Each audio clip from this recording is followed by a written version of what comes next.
সর্বপ্রথম যেটি হচ্ছে অহংকার। এই অহংকারের বিষয়ে আল্লাহ তাবারক ওয়া তাআলা যেই উম্মত অহংকার করেছে আল্লাহ তাবারক ওয়া তাআলা তাদেরকে ধ্বংস করে দিয়েছে। যেরকম বিরাদার একটি কওম এই পৃথিবীতে আল্লাহ তাবারক ওয়া তাআলা পাঠিয়েছিলেন, সেই কওম নিজের শক্তির নিজের ক্ষমতাতে গর্ব করেছিল। সে কওম এমন ছিল যে আল্লাহ তাবারক ওয়া তাআলার আযাব এবং আল্লাহ তাবারক ওয়া তাআলার গজবের সঙ্গে চ্যালেঞ্জ করেছিল। বলেছিল যে আল্লাহ যদি আমাদেরকে শাস্তি যদি পাঠায়, আল্লাহ যদি আমাদেরকে গজব যদি পাঠায়, তো আমাদের শক্তি আমাদের ক্ষমতায় সেই আযাবকে আমরা দূরে সরিয়ে দেব। বলুন আল্লাহ। বিরাদার সেই কওম হচ্ছে কওমে আদ।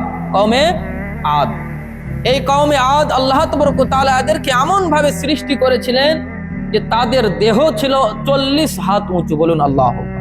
কত হাত? 40 হাত উঁচু। এবং তাদের আয়ু হচ্ছে 800 এবং 900 বছর পর্যন্ত।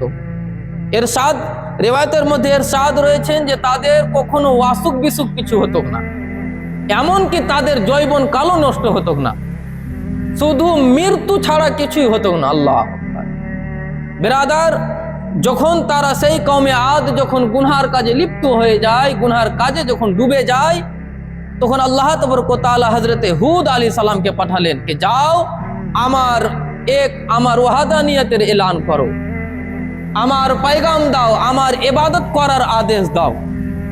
বিরাদার মিল্লাত ইসলামিয়া, আল্লাহ তাবারক ওয়া তাআলা হযরতে হুদ আলাইহিস সালামকে বললেন, হে হুদ, যাও সেই কওমে আদকে বলো আমার আযাবের বিষয়ে ভয় করে।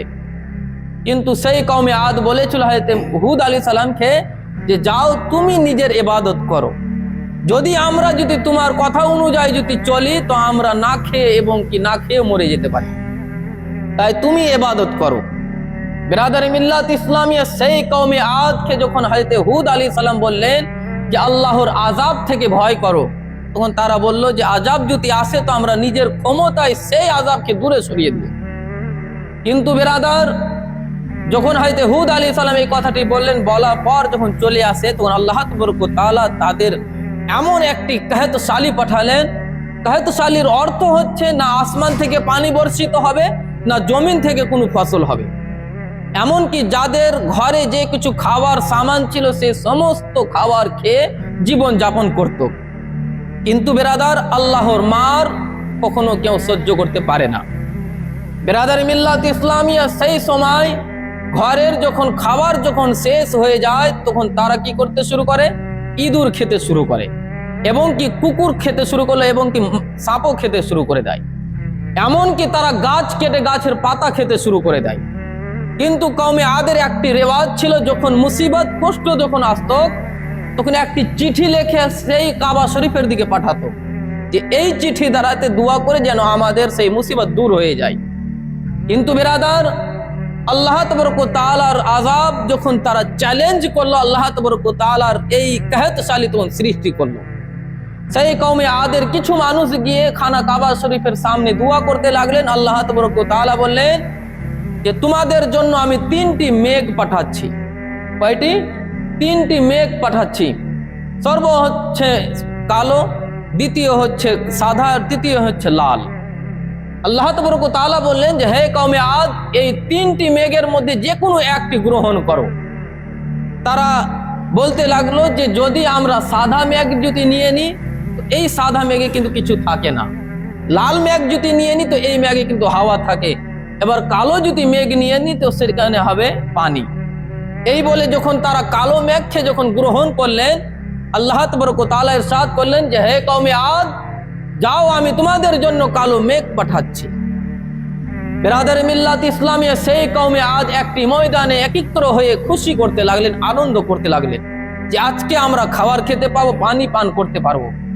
কিন্তু বিরাদার, তারা জানেই না যে রব তাদেরকে এত ক্ষমতা দিয়েছে, এত শক্তি দিয়েছে, সেই রব তাদেরকে ধ্বংস করতে পারে।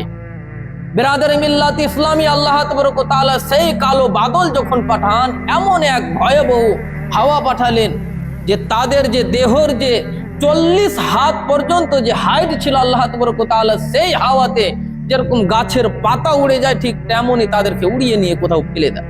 বলুন আল্লাহ। এমনকি তারা যখন সেই হাওয়ার জন্য সেই হাওয়ার থেকে মেহফুজ হওয়ার জন্য, সুরক্ষা পাওয়ার জন্য, এবং সেই পাহাড়ের গুহায় কিন্তু হেফাজতে যাওয়ার জন্য চলে যায়। এমনকি সেই হাওয়া তাদেরকে গুহা থেকে বের করে তাদেরকে আবার তাকে অন্যদিকে চালিয়ে ফেলে দেয়। বেরাদার মিল্লাত ইসলামিয়া, আল্লাহ তাবারক ওয়া তাআলার আযাব থেকে আজ পর্যন্ত কেউ বাঁচতে পারেনি, আর কখনো বাঁচবে। কিসের জন্য আল্লাহ তাবারক ওয়া তাআলা সেই শাস্তি পাঠালো? আল্লাহ তাবারক ওয়া তাআলার আদেশ অনুযায়ী আমল করতো না তাই। তাই বেরাদার, আমাদের সকলকে ভাবতে হবে যে সেই আমল, সেই জিনিসটি কি আমাদের অন্তরে তো নেই? আল্লাহ তাবারক ওয়া তাআলার নাশুকরি তো আমরা তো করছি না।